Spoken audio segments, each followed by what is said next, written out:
Well, good morning. I know, you're just coming out of that wonderful meditation. Thank you, Jen. That was wonderful. And I know that the truth of who we are is coming alive in this moment. Will you know that with me?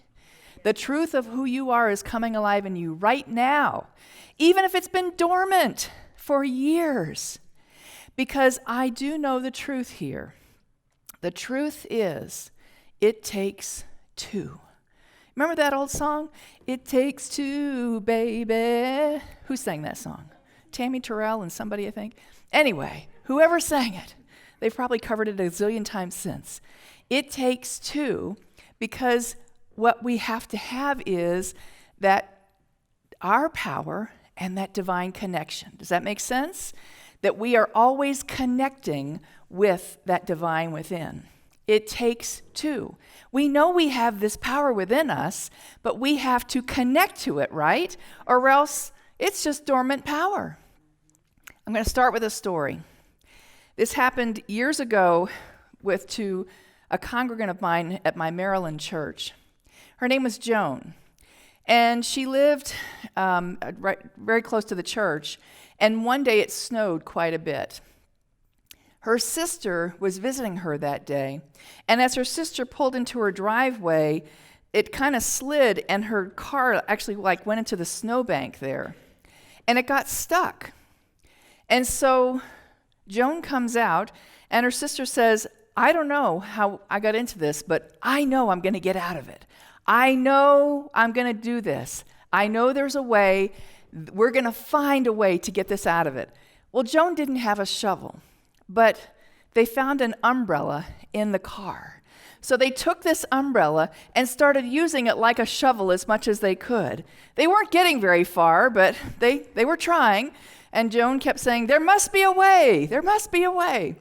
Well, then a very kind-hearted motorist stopped, saw them, two women out there trying to get their car out. So she comes and tries to get them out. And then they finally do. They finally get the car out. And the umbrella, remarkably, is still in one piece after all of this. So Joan holds up to the umbrella and she says, we bless this umbrella. We bless it. Now, I tell you that story because there's several key portions of that I want to talk about. How they connected with their divine power within and how they enabled themselves to have that co-creative power going on in the midst of something that looked like, oh my gosh, we're stuck here, we have to get somebody to pull us out. They were determined. They were determined. So Ernest Holmes reminds us beautifully, this quote is in the Science of Mind textbook several times. And if it's in several times, do you think Ernest would like us to remember this quote? I think so. And you've probably seen this many times before. He says, it is not enough to say there is one life and that life is God. We must complete this statement by saying, that life is my life now, because we must couple this life with ours in order to express it. Make sense? We have to have that last part. There is one life, that life is God, but we have to add that life is my life now. Because if I don't, I'm simply carrying on thinking I have to make things happen on my own. Anybody ever fall into that trap? I can't tell you. To this day, I've been studying these principles for 50 years, and to this day I still find myself thinking I have to do it all, when I don't. It takes two, and I have to stay divinely connected to my divine power and remind myself of that on a regular basis. On a regular basis. That life is my life now. Not tomorrow, not after I've treated, not just like Barbara said in that wonderful snippet that we just saw. Now, right now. That's what we have to do. So it takes two. The co-creative process begins with God and ends with you. You are the individuation of God. And I can't tell you how many times I forget that too, that I have that God DNA within me. Simply by showing up on this planet, I am imbued with the power of God. And I get to claim that which I want to create in my life. And in that wonderful treatment, that wonderful meditation, that which I want to release. That which I want to release. Because I have found that it's actually a two-step thing. You've got to release that which you don't want to make room for that which you want to have, right? Because sometimes, I heard Marianne Williamson say this years ago, she said, if you're waiting on the right person to show up into your life, but you're still stuck with the wrong person, it's like a train that's stuck in a station, and it's waiting for the other train out there is waiting for that train to get going, but it can't come into the station until the old train's out of there. How many times have we stayed in a place too long, in a relationship too long, whatever the story is, because we don't have the courage to co-creatively say, I'm done. This is over. I'm ready to move on. That's the co-creative power as well. You know, we don't have to struggle. When Joan and Grace, her sister, got caught in that snowbank, they said, I am going to find a way. I'm going to get out of this snowbank. They didn't know it at the time, but they were using the co-creative power, that process, by simply vibrationally speaking those words. Do you know how powerful that is? There's a reason why prayer works. It's because we are vibrationally speaking that which we want to create in form, and that's the first step in getting that out there. When they said, I'm going to find a way out, they were imbuing that co-creative process. Several years ago, in 2013, I broke my foot. I was walking outside to take the garbage out. It was garbage day the next morning, and we'd had an ice storm, so I was being real careful.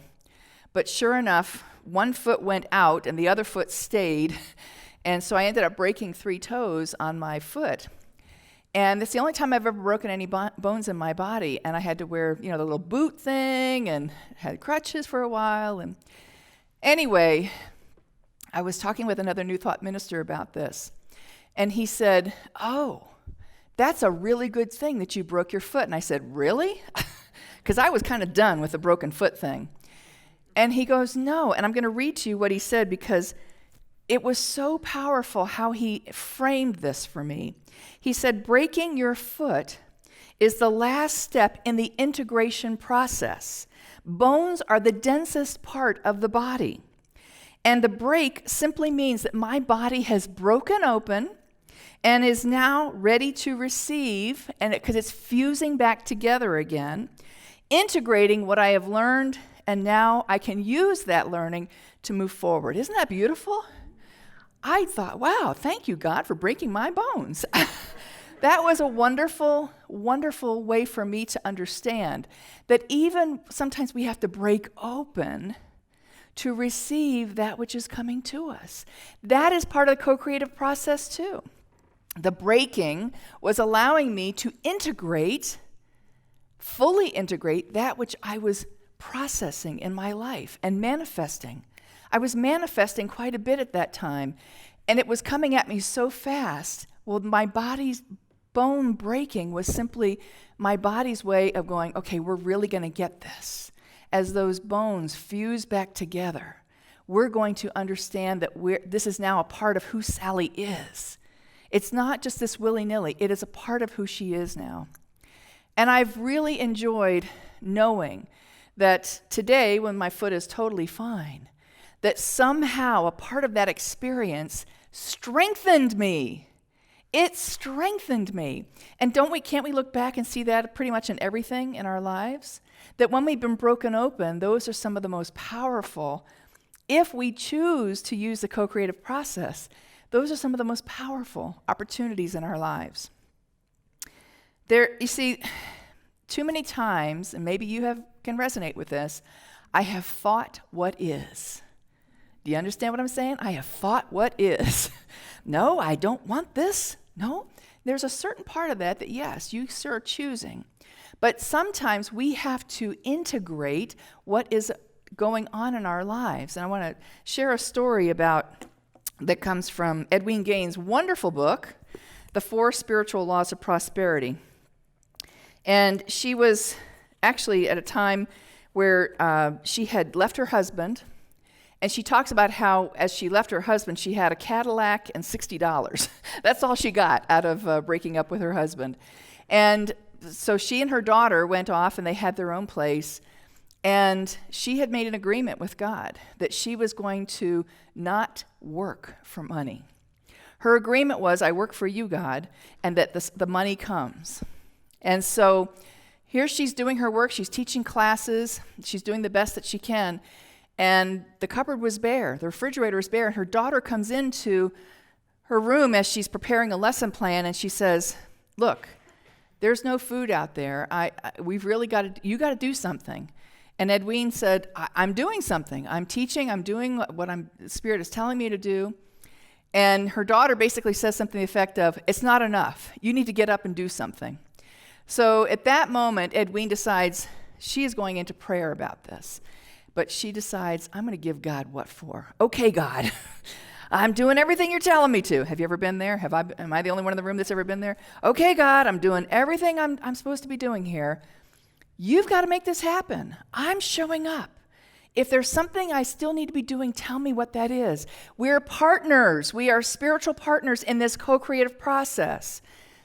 Open my eyes to see how, if there's anything I further need to be doing. At that moment, the phone rang. Of course it did. The phone rings, and she picks it up. Hello, is this Edwene Gaines? Yes, it is. Well, hi, this is your local Safeway store, and you've won a $100 gift certificate to our supermarket. And she said, well, that's wonderful, but I never signed up for anything like that. And they said, oh, well, we've got your winning ticket right here. You won there's a $5 prize and a $10 prize, and you got the grand prize, the $100 prize. And she said, wow, I don't remember entering that, but thank you. I'll be down to get it. She hangs up the phone. She goes into her daughter's room and goes, guess what? God showed up. Guess what? We got a $100 gift certificate from Safeway, and I don't know how it happened, but God took care of things. And her daughter says, God, my foot. I filled out about 50 of those slips in the Safeway the last time. There was a co-creative process going on that Edwene did not know about. It takes two. What's that old phrase? You can't win the lottery if you don't buy a ticket. And so are we showing up? Are we showing up in the way that we need to do our part, in the co-creative process? So I love how Edwene really brings that home, that I have to make sure that I'm doing what I need to be doing as well. Thomas Edison said, if we did the things we are capable of, we would astound ourselves. There's so much untapped potential within us. And I think about, what more could I be doing? How could I be moving more into this world as God's vehicle of love, of life, of light, of joy? Whatever you know your purpose is here to do, that's where you're the arms and feet of God. You're the mouthpiece of God. How are you showing up in the co-creative process? Let me show you an animal here. This is called the mimic octopus, because sometimes in the co-creative process, you have to act as if. Do you know what I mean by that? You have to act as if. Well, the mimic octopus, they didn't discover this octopus. It's way in the Indo-Chinese Ocean somewhere. It's like, it hadn't been discovered until like the early 90s. And they found that this octopus was just an incredible study, because it could pretend it was other animals. It was discovered in 1998, and it can adopt the form of up to 17 other creatures. The biologist Mark Norman discovered this creature, and he named it because he said, it's mimicking all these other animals. And he said, when you look at it, it can bury itself where you can't even see it in the sand. But what the really amazing thing is here is that on the top here, it can put all of its 8 legs out to the back so it looks like a banded soulfish, which is a poisonous fish. And other predators know not to mess with the banded soul. If it wants to look like this lionfish on the middle portion here, it puts all of its arms out and it pretends it's a lionfish, which is another deadly fish. And then, if it's getting cornered, it can go down into the sand, put 6 of its arms down to the sand, and put the 2 other out, and it looks like a coral snake, a sea snake. Again, a poisonous thing that other predators don't mess with. Now, if the mimic octopus has that kind of divine DNA to know that, do you think maybe you do too? I think you do. And it is incredible how when we look at something like this and we see that acting as if this is survival for this animal, but acting as if for us means that we are moving into a place of accepting our good, accepting the co-creative power that is within us. Edwene Gaines has a wonderful story also in this book about acting as if. And she talks about how she had always, when she was growing up, she wanted a pony. And she would beg her parents, give me a pony. And they were like, Edwene, we can't afford a pony. Sorry. So when her younger brother, Penn, was old enough to realize that he wanted a pony, he told her, I'm going to get a pony this Christmas. Santa Claus is bringing me a pony.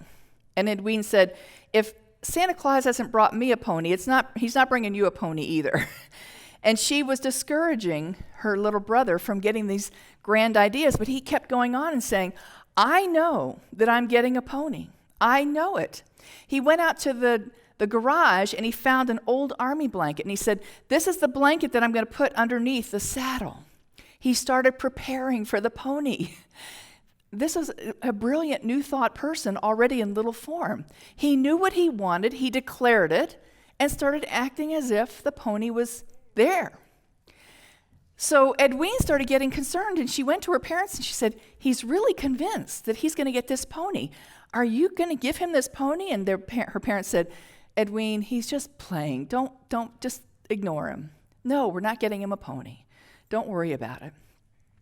Well, as it came closer to Christmas, about a week before Christmas, her father went hunting with a friend of theirs, a family friend of theirs.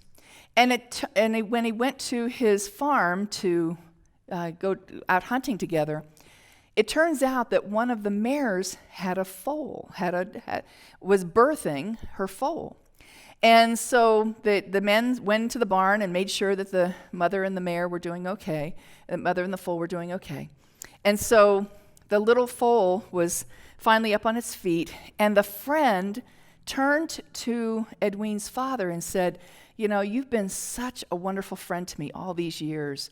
I would love to gift this horse to your little son. I think he would really like it. And at that point, the father went, oh my goodness, I can't believe this is happening. And so he said, well, that'd be great. You know, we'd love to accept. And then they bring the pony over, and little Penn was like, see, I got the pony. The pony's here. And the friend must have seen the crestfallen look on Edwene's face, and he turned to her and he said, you know what? I want you to have the mare. I'm gifting you the mare so that you can ride her. And so they ended up getting a mare and the foal because little Penn, her little brother, decided, I know that pony's coming. He acted as if. He knew that there had to be a way for that to happen. And don't we teach that all the time? It's not our job to figure out the how. It's only our job to figure out the what. Absolutely. And so when he stated, that's going to happen for me, the universe started moving all of the puzzle pieces into place. That's what real faith. Faith is a substance of things not seen. Faith is real easy when you can see it. Oh yeah, I got that. But when it's not seen, it's not in a visible form yet, you have to what? Imagine that it is here, it is now, it is yours. This life is my life now. Now. Ernest Holmes, again, a wonderful quote from him. The law of mind as quickly creates one form as another for us, and we must allow the patterns of our thought to become molded from the highest sense of reality we possess. What does that mean? That I can't stay on these lower levels. I've got to keep moving my consciousness up and up until I know that I can receive the good that is there. I have to constantly be training myself and opening myself up to the realization that all is mine. I simply need claim it. The law of mind is quickly. Ernest Holmes doesn't say tomorrow, someday. Quickly creates one form for us as another. Can you believe that the life that you are here to live is yours right now? Right now. A few of you. Can you recognize that your life is yours right now? Yes. Yes. Because that's we have to be able to say that. My friend Mark Anthony Lord says, I need a full-bodied yes. Isn't that great? A full-bodied yes. That means you're putting your entire essence, your entire being into it. And too many times I find myself playing small. I step back and just go, well, let me see how that works out. And the universe is going, it's right here if you want it. I got it. It may as well go to somebody. It might as well be you. And I need that full-bodied yes. I need to get my thought into that highest reality possible. The last thing that Joan and Grace did was they blessed the umbrella. They blessed the umbrella. Even in the midst of all of this, and they finally get out of that snowbank, they said, we bless this beautiful umbrella. It looked a little worse for the wear, but it had done its job. And I'm reminded of a story that Greg Braden talks about in his wonderful book, The Secrets of the Lost Mode of Prayer. This is a great little book. It's a very thin book, easy read, but he talks about the different kinds of prayer. And he tells a story about how he had a beloved cat, and his name was Merlin. Now, Greg lives in New Mexico, up near Taos, thank you. And so lots of land around him, so he doesn't let the cat out because guess what? There's coyotes out there. So, but one day Merlin got out. Somehow he got out of the house. And he's looking and looking and looking all through the backyard and everything. He can't find Merlin.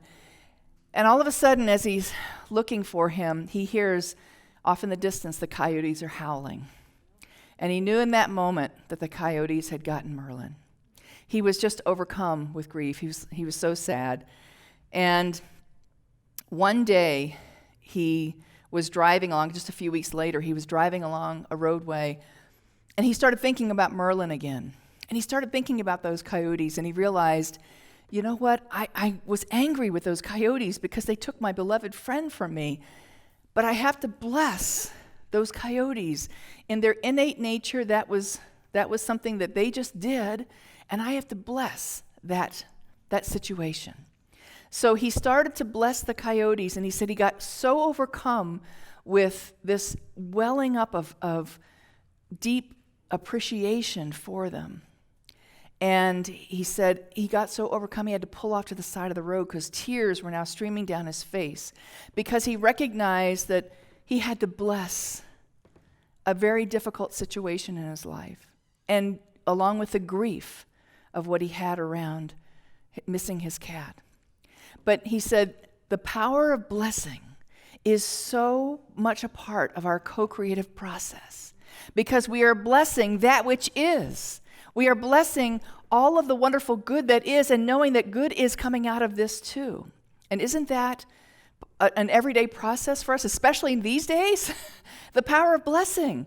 I can't see some of the good in this. I'm going to bless it anyway. That's one of the most powerful tools we have at our disposal, is to bless the umbrella, the situation, whatever it is that is getting us through to the other side. So the blessing is that release. Acting as if is the form of taking on the co-creative process. Make ready for whatever it is you want in your life. Get ready for it in whatever way physically you can do and in your mind. And then know the truth that it takes two. It takes the co-creative power within you and you. You have to show up too. As Edwine's daughter was filling out those forms, she knew, okay, we're going to win this somehow. She took part in it as well. Where are you not showing up fully and ready to accept that which you are here to do? I encourage you this week, remember, it takes two, and you got it, baby. You've already got both of those things. Bring it out. Show the world the beauty of who you are and how you too can be a model as a religious scientist, as a new thought person, as a metaphysician, co-creating a wonderful life in this world. Have a wonderful week. Namaste.